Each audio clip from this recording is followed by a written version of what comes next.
میں اس وقت تک فیصلہ کر چکا تھا کہ گلوریا کو دشمنوں کے جنگل سے نکالوں گا اور یہ کام میں تنہا کروں گا. مجھے اب جیرے کے کسی ساتھی پر بھی اعتماد نہیں رہا تھا. میں نے سوال کا اظہار جیرے سے بھی کیا. جیرے، اپنے تمام دوستوں سے کہو کہ یہاں سے چلے جائیں. میں اکیلا ہی سب سے نمٹ لوں گا. مجھے تمہاری بھی ضرورت نہیں ہے. میرا لہجہ تلخ بھی تھا اور سرد بھی. آپ ایسی باتیں کر کے مجھے تکلیف کیوں پہنچا رہے ہیں کامران صاحب؟ یہ سب میرے دوست ہیں، مجھے ان پر بھروسہ ہے. اگر آپ ان سے کام نہیں لینا چاہتے تو نہ لیں، مگر مجھے یوں نہ دھتکاریں. پھر وہ لہجہ بدل کر بولا، یہ میرے جگری دوست ضرور ہیں، مگر ان میں سے کسی نے وعدہ خلافی کی تو وہ اچھی طرح جانتا ہے کیسے لوگوں کے ساتھ کیا سلوک کرتا ہوں میں. مجھ سے وعدہ خلافی کرنے والا زیادہ دن اس دنیا میں نہیں رہتا. استاد ٹھیک کہہ رہے کامران صاحب، ہم میں دنیا کا ہر عیب موجود ہے. ہم قتل، ڈکیتی، اغوا سب کچھ کر سکتے ہیں، مگر استاد کو دھوکہ نہیں دیتے. جیرے کے ساتھیوں میں سے ایک آدمی نے کہا، آپ بار بار یہ بات کر کے ہماری توہین کر رہے ہیں. یہ بات تو میں بھی کہوں گا. خانوں نے نحیف لہجے میں کہا، ہم دونوں نے ایک دوسرے کے خلاف اچھا سلوک نہیں کیا، مگر جس دن بھی مجھے دھوکہ دینے کا خیال آیا میں اپنے ریوالور کی گولی خود ہی اپنی کھوپڑی میں اتار لوں گا. سمجھ لو کہ جیرے نے ہم سے کوئی بات کی ہی نہیں، بلکہ ہم یہاں آئے ہی نہیں. نہ ہی ہمیں معلوم ہے کہ جیرے کا کوئی گھر بھی ہے. پھر ایک ایک کر کے ان سب نے مجھ سے ہاتھ ملایا اور وہاں سے روانہ ہو گئے. ان کی روانگی کے بعد گھر میں موت کا سناٹا طاری ہو گیا. میں دیوار سے ٹیک لگا کر بیٹھ گیا. باہر کا سناٹا میری روح میں اتر رہا تھا. دماغ بالکل خالی ہو کر رہ گیا تھا.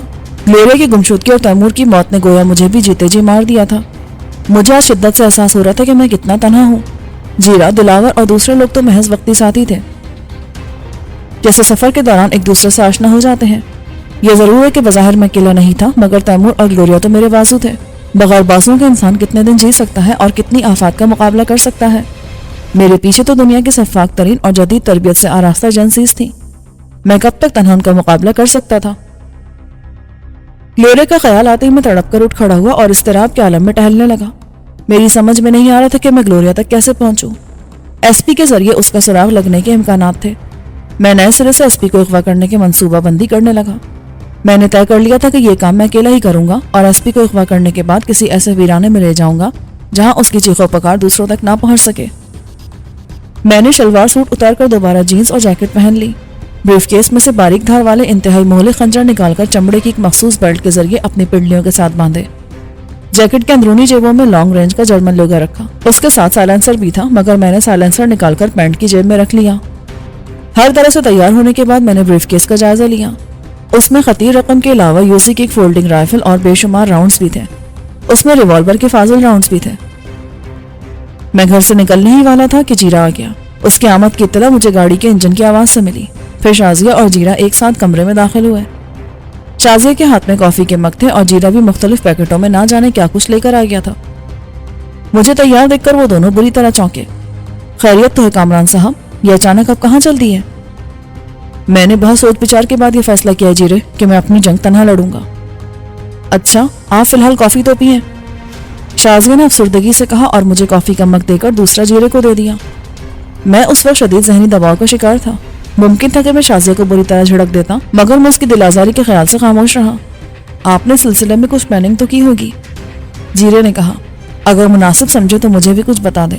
میں اس قابل تو نہیں ہوں کہ آپ کو کوئی مشورہ دے سکوں، مگر بعض اوقات احمق آدمی سے بھی کوئی کام کی بات ہو جاتی ہے. تم شاید یقین نہ کرو، مگر ابھی تک میں نے سلسلے میں کوئی پلاننگ نہیں کی ہے. ویسے بھی میں موقع محل کے لحاظ سے فوری طور پر فیصلے کرنے کا عادی ہوں. وہ ایس پی یا تو اپنے بنگلے میں ہوگا یا آفس میں. آفس میں ہوا تو اس کے باہر نکلنے کا انتظار کروں گا. ہاں، اگر وہ گھر میں ہوا تو مجھے خاصی مشکل پیش آئے گی. خیر، ہر مشکل کا کوئی نہ کوئی حل بھی تو ضرور موجود ہوتا ہے. آپ نے یہ کیسے فرض کر لیا کامران صاحب کہ آپ اکیلے رہ جائیں گے؟ میں تو آپ کو اپنا سمجھ رہا تھا، مگر آپ تو میرے ساتھ بالکل غیروں کی طرح پیش آ رہے ہیں. بات سمجھنے کی کوشش کرو جیرے. بس کامران صاحب، میں کچھ نہیں سنوں گا. آپ نے اکیلے جانے کی کوشش کی تو میں ہر طرح سے آپ کا راستہ روکوں گا. میں جانتا ہوں کہ آپ بہت شہزور ہیں اور میں زیادہ دیر تک آپ کا مقابلہ نہیں کر سکوں گا، مگر آپ کے ہاتھوں مرنے سے پہلے یہاں سے جانے نہیں دوں گا. اس نے فیصلہ کن لہجے میں کہا اور تن کر میرے سامنے کھڑا ہو گیا. میں چند لمحوں تک آنکھوں میں آنکھیں ڈالے جیرے کو گھورتا رہا. پھر طویل سانس لے کر فرش پر پڑے ہوئے گدے پر ڈھہ گیا اور شکست تسلیم کرنے والے انداز میں بولا، میں نے تو یہ فیصلہ تمہاری اور خاص طور پر شازیہ کی بھلائی کے لیے کیا تھا. اگر تمہیں میرے ساتھ خوار ہونے اور در بدر کی ٹھوکریں کھانے کا اتنا ہی شوق ہے تو مجھے بھلا کیا اعتراض ہو سکتا ہے. میرے اس فیصلے سے وہ دونوں انتہائی خوش ہو گئے. پھر جیرا بولا، یہ معلوم کرنا تو کوئی مشکل نہیں ہے کہ ایس پی گھر پر ہوگا یا آفس میں، مگر اس کے لیے ایک مرتبہ پھر پی سی او تک جانا پڑے گا۔ تمہاری بجائے اگر شازیہ ایس پی کو فون کرے تو زیادہ بہتر ہوگا، کیونکہ پولیس والے خواتین کی بات زیادہ ہمدردی سے سنتے ہیں۔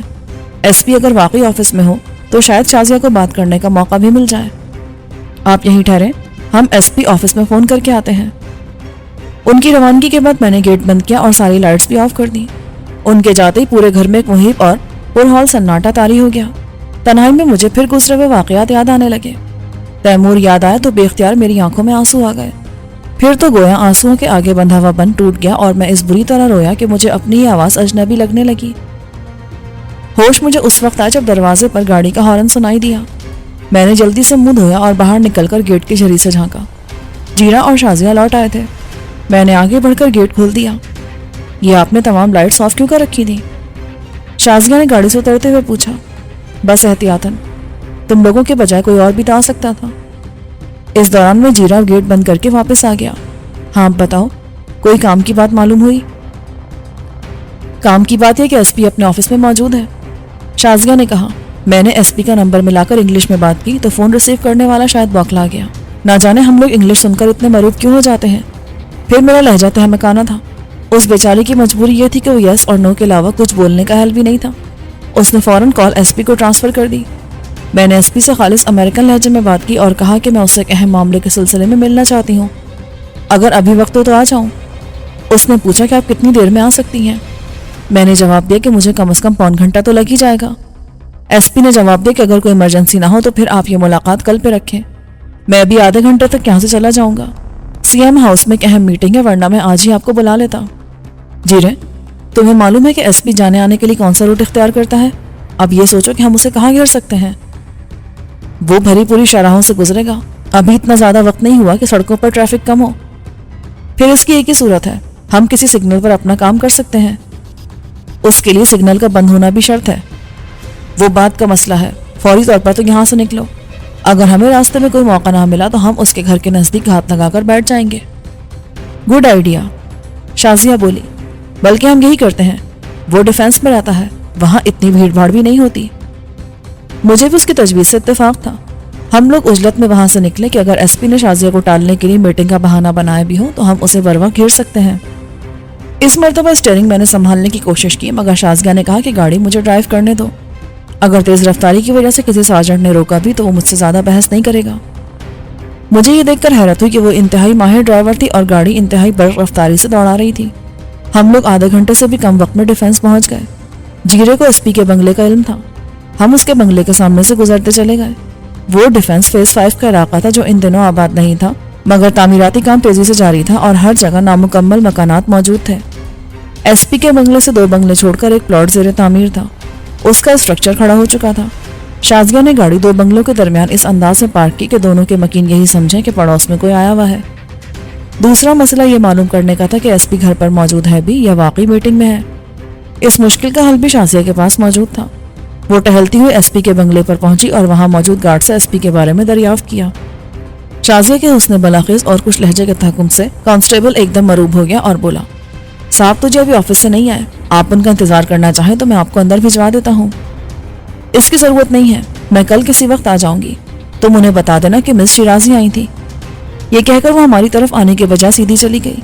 وہ لوگ اتنی تیز آواز میں بات کر رہے تھے کہ مجھے آواز یہاں تک سنائی دے رہی تھی۔